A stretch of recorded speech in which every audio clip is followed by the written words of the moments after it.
Good morning students. आज का हमारा टॉपिक है अध्यारोपण का सिद्धांत। आपने पहले पढ़ा है कि दो बिंदु आवेशों के बीच लगने वाले बल को हम कूलाम के नियम से देते हैं।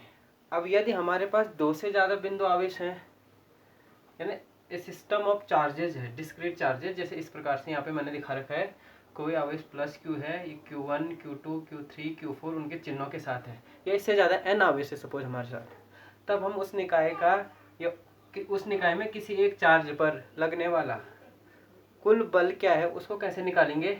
तो उसको हम देते हैं प्रिंसिपल ऑफ सुपरपोजिशन, या जिसको कहते हैं अध्यारोपण का सिद्धांत। आपके पास जैसे बोर्ड में एग्जाम आता है, न्यूमेरिकल आता है, माना एक कोई भी वर्ग दे दिया या कहीं पे त्रिभुज दे दिया, उसके तीन सिरों पे आवेश दे दिया Q1, Q2, Q3, Q1, Q2, Q4, या सेंटर में दे दिया कभी आवेश Q5 चिन्हों के साथ, फिर बता दिया कि या सेंटर वाले चार्ज पे बोल दिया, पूछ दिया कि लगने वाला कुल जो है बल निकालिए।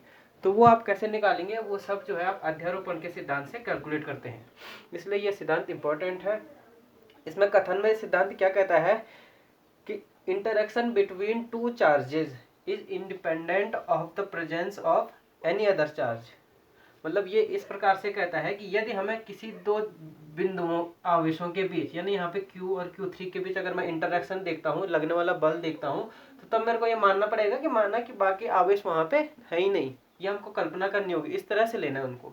तो किन्हीं भी जो है किसी भी ज़्यादा अधिक आवेशों के निकाय में किसी भी दो आवेशों के बीच लगने वाला बल बाकी अन्य आवेशों के कारण लगने वाले बलों से अप्रभावी रहता है। इसको हम कहते हैं अध्यारोपण सिद्धांत। उदाहरण के लिए यहाँ पे मैंने दिखाया एक आवेश Q ले लिया हमने, Q1, Q2, Q3, Q4 आवेश लिए। अब हम इस आवेश पे लगने वाले बल की गणना करते हैं। माना तो Q पे लगने वाला बल आपको पता है, कूलाम का नियम कहता है कि बल की दिशा दोनों जो है आवेशों को मिलाने वाली रेखा के अनुदिश होती है। मान हम कूलाम के नियम से लिख सकते हैं।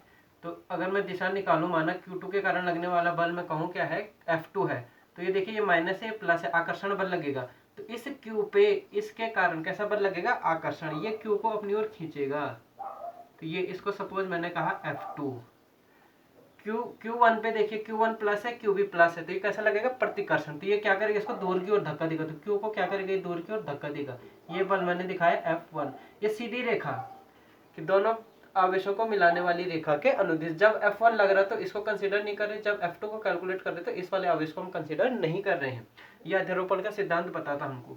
Q3 और Q है तो इसको मिलाने वाली रेखा के अनुदिश, लेकिन बल कैसा है, प्रतिकर्षण, प्लस प्लस तो प्रतिकर्षण लगेगा रेखा के अनुदिश, इस प्रकार से ये बल, ये क्या हो गया आपका फोर्स F3 सपोज Q3 आवेश के कारण Q पे। ये Q4 है, ये माइनस में है, ये प्लस में है, तो फिर से इस रेखा के अनुदिश, और इसको हमने कहा सपोज माना क्या है, F4। ये हो गया।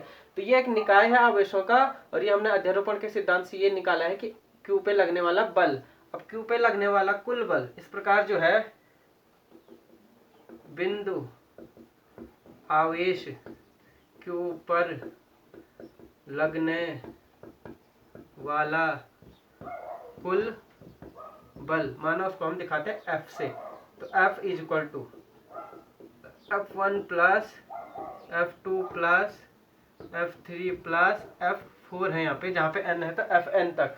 देखिए मैंने ये सदिश रूप में लिखा है, ये इक्वेशन सदिश रूप में वैलिड होगी, क्योंकि बल आपका सदिश राशि है। बल सदिश राशि है तो कुल लगने वाला बल इस प्रकार से आएगा। ये आप बलों में पहले भी पढ़ चुके हैं। तो टोटल फोर्स से निकालेंगे तो इन सब की दिशा भी यहाँ पे काउंट होगी। F1, F2, F3 के मैग्नीट्यूड कहाँ से आएंगे, F1 equal to 1/4 pi epsilon naught Q1 Q upon जो भी ये बीच की दूरी अगर दी है, वैसे F3 1/4 pi epsilon naught Q into Q3 upon बीच की डिस्टेंस। ये डिस्टेंस दी रहेगी हमको इक्वेशन में, जैसे वर्ग है, उसकी भुजा 2a है, तो इस प्रकार से हमको क्वेश्चन आता है बोर्ड परीक्षाओं में। ये इंपॉर्टेंट चीज पहली ये नोट कर लेना, अध्यारोपण का सिद्धांत यहाँ पे काम आता है, और इस प्रकार से हम लगने वाला किसी भी आवेश पे लगने वाले कुल बल की गणना कर सकते हैं। नेक्स्ट जो हम पे इस पे आता है कि ये आप नोट कर लीजिए पहले, फिर आगे चलते हैं।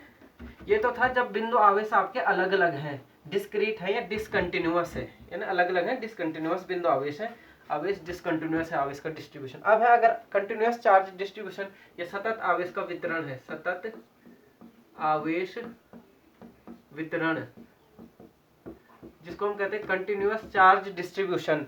तो सतत आवेश वितरण अगर एक लाइन के अलोंग है 1D में कंटिन्यूअस चार्ज डिस्ट्रीब्यूशन, तो यहाँ पे हम एक राशि डिफाइन करते हैं चार्ज पर यूनिट लेंथ, जिसको बोलते हैं लीनियर चार्ज डेंसिटी, रेखीय आवेश घनत्व। दूसरा है, फटाफट लिख रहा हूं मैं, क्षेत्रीय आवेश घनत्व। ये आगे न्यूमेरिकल में काम आएंगे, नोट कर लीजिए आप।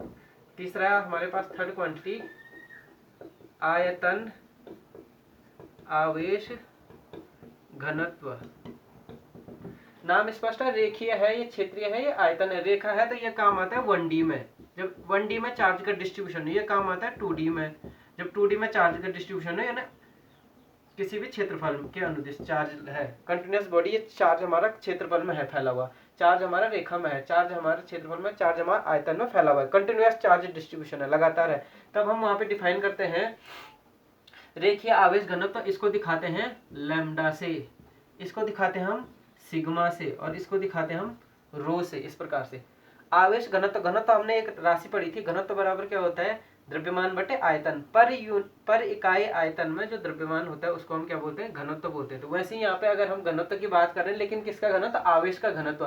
तो इकाई लंबाई में चार्ज पर यूनिट लेंथ, क्या बोलेंगे, चार्ज पर यूनिट लेंथ, अंग्रेजी में ही लिखता हूँ, चार्ज पर यूनिट लेंथ, ये आपका जो है रेखीय चार्ज, रेखीय आवेश घनत्व है। जैसे इसलिए लैम्डा बराबर क्या होगा, माना जो है कोई रेखा की लंबाई दे रखी हमको और कुल आवेश उस पर इतना है, तो हम क्या करेंगे, कुल आवेश बटे लंबाई, जितनी भी लंबाई में वो आवेश फैला हुआ है, तो इकाई लंबाई में आवेश, उसको बोलते हैं रेखीय आवेश घनत्व। इसी प्रकार से क्षेत्रीय आवेश घनत्व बोलेंगे तो चार्ज पर यूनिट एरिया, ये चार्ज पर यूनिट वॉल्यूम। लिखने के लिए इसको लिख देंगे सिग्मा इज इक्वल टू कुल आवेश, कुल आवेश चार्ज अपॉन एरिया, कुल आवेश बटे क्षेत्रफल, कुल क्षेत्रफल।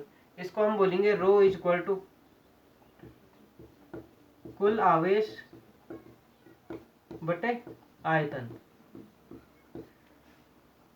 प्रति इकाई आयतन में कितना आवेश है, वो आयतन आवेश घनत्व। प्रति इकाई क्षेत्रफल में कितना आवेश है, वो क्षेत्रीय आवेश घनत्व। प्रति इकाई लंबाई में कितना आवेश है, वो रेखीय आवेश घनत्व है। इसको लैम्डा से, इसको सिग्मा से, इसको रो से डिनोट करते हैं। इनके मात्रकों की बात करेंगे तो इसका मात्रक कूलाम पर मीटर, इसका मात्रक कूलाम पर, यानी अगर मात्रक लिखूं मैं कूलाम पर मीटर, इसका मात्रक लिखूं मैं अगर, तो इसका आएगा कूलाम पर मीटर स्क्वायर। इसका मात्रक आएगा रो का कूलाम पर मीटर क्यूब, आयतन का मात्रक मीटर क्यूब। तो ये आपका जो है, जब सतत आवेश वितरण है तो उस प्रकार से राशियां डिफाइन की रहती है। जब रेखा के अनुदिश चार्ज है, क्षेत्रफल में ही चार्ज फैला हुआ है, और जब आयतन में चार्ज फैला हुआ है, एक सतत आयतन में आवेश का वितरण है, तो हम एक राशि डिफाइन करते हैं कि आयतन आवेश घनत्व पर यूनिट आयतन में कितना आवेश है, कुल आवेश बटे आयतन, कुल आवेश बटे क्षेत्रफल, कुल आवेश बटे लंबाई। तो ये तीन राशियां हमारे पास इंपॉर्टेंट है, ये आगे काम आएंगी। धन्यवाद।